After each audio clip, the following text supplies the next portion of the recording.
আসসালামু আলাইকুম। Russia Ukraine যুদ্ধের সর্বশেষ আপডেট। অনেকেই মেসেজ দেন যে ভাই এটা নিয়ে আর কেন নিউজ করেন না।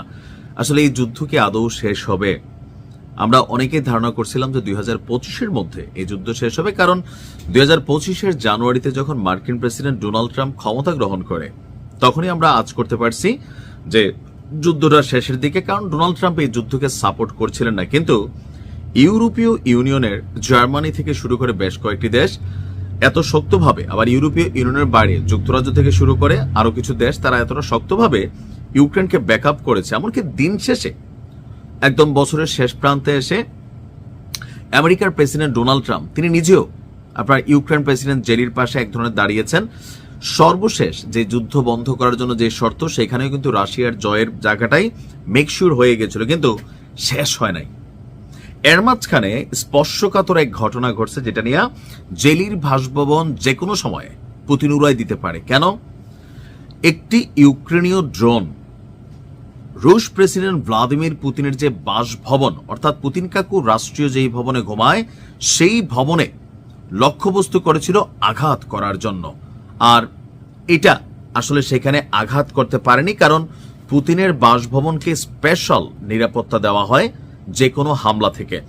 তবে এই অভিযোগ নাকচ করেছে আপনার কি বলা হয় যে ইউক্রেন। নভগোরোদ অঞ্চলে এই হামলার ফলে রাশিয়ার আলোচনার অবস্থান পুনর্বিবেচনা করা হবে। মানে রাশিয়া যেটা বুঝতে চাচ্ছে, তোমরা একদিকে শান্তি সংলাপ চাচ্ছ, অপরদিকে রাশিয়ার প্রেসিডেন্ট ভ্লাদিমির পুতিনকেই তোমরা শেষ করে দেওয়ার পরিকল্পনা করতেছ, চেষ্টা চালাচ্ছ, হামলা চালাচ্ছ, আবার যুদ্ধ বন্ধের চিন্তা করতেছ। সুতরাং এটা এইখানে শেষ হবে না, নতুন করে আমরা আবার ভেবে দেখব, জানিয়েছে কে? আপনার পুতিন কাকুর রাইট হ্যান্ড সার্গেই ল্যাভরভ। তিনি বলছেন যে এই ঘটনায় সফলতা পায়নি ইউক্রেন, আর বড় ধরনের কোনো ক্ষয়ক্ষতি বা প্রাণহানিও ঘটাতে পারেনি। তবে প্রতিশোধমূলক হামলার জন্য রুশ সশস্ত্র বাহিনী লক্ষ্যবস্তু নির্বাচন করেছে। অর্থাৎ এই ঘটনার জেরে রাশিয়া বড় ধরনের একটা অভিযান চালাবে। এখন কোথায় চালাতে পারে? হতে পারে সেটা ইউক্রেন প্রেসিডেন্টের বাসভবন, হতে পারে আরো বিভিন্ন জায়গায়। তবে ইউক্রেন প্রেসিডেন্ট জেরি বলছেন যে এটা রাশিয়ার সম্পূর্ণ বানানো গল্প, অর্থাৎ গুজব। তো কেন এই গুজব? তার বক্তব্য, দাবি করা ঘটনাটি ঘটে তার আগের দিন, অর্থাৎ যখন ফ্লোরিডায় যুক্তরাষ্ট্রের প্রেসিডেন্ট ডোনাল্ড ট্রাম্পের সঙ্গে জেলি 3 ঘন্টা বৈঠক করছিল। তো আলোচনায় কোনো বড় অগ্রগতি না হলেও শান্তি পরিকল্পনার সর্বশেষ সংস্করণে কিছু এখানে মতামত, তারপরে ইউক্রেনের নিরাপত্তার জন্য ইউরোপীয় ইউনিয়ন এবং মার্কিন প্রেসিডেন্ট ট্রাম্পের কাছে নিরাপত্তা গ্যারান্টি ওয়ারেন্টি চাচ্ছিল আপনার জেলি। আর নিরাপত্তার জন্য যুক্তরাষ্ট্র 15 বছরের গ্যারান্টি দিবে এবং সেই গ্যারান্টি বাড়ানোরও অপশন থাকবে বলে জানিয়েছে জেলেনস্কি। এখন জেলি যেটা বলতে চাচ্ছে, পুতিন আসলে আপোষ চাচ্ছে না। পুতিন নতুন সুতা ধইরা, উসিলা ধইরা জেলিরে শেষ করতে চাচ্ছে, অথবা ইউক্রেনকে বড়াইতে চাচ্ছে।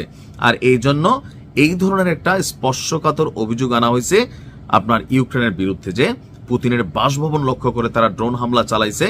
আর যেমনি যেমনি হোক রাশিয়ার প্রতিরক্ষা মন্ত্রণালয় বা ডিপার্টমেন্টগুলা সেই হামলাটা ঠেকিয়ে দিয়েছে, কিন্তু জেলি যে মারতে চাইছে এটাকে রাশিয়া হালকাভাবে দেখছে না। আর এর জন্য তারা পাল্টা আক্রমণের জন্য জেলির বাসভবন থেকে শুরু করে যে কোনো রাজধানী কিয়েভ বা অত্যন্ত গুরুত্বপূর্ণ যে অঞ্চলগুলো আছে সেখানে বড় ধরনের একটা হামলা চালাবে। এখন আসলে হইতে পারে, পুতিন কাকুর মাথা তো অনেক বয়স হয়েছে, মাথাতে অনেক জটিল বুদ্ধি, কুটিল বুদ্ধি থাকতেও পারে। আবার জেলি যে আলোচনা নিয়ে বা গ্যারান্টি ওয়ারেন্টি নিয়ে আলোচনা করতেছে, রাশিয়া হয়তো বুঝাইতেও চাইতেছে যে একদম ঢেলে দিবে। আপনার কি মনে হয়, যেটা কি রাশিয়ার সাজানো গল্প নাকি ঘটনায় সত্যতা আছে?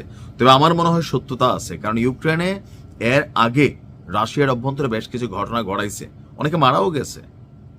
ভালো থাকুন।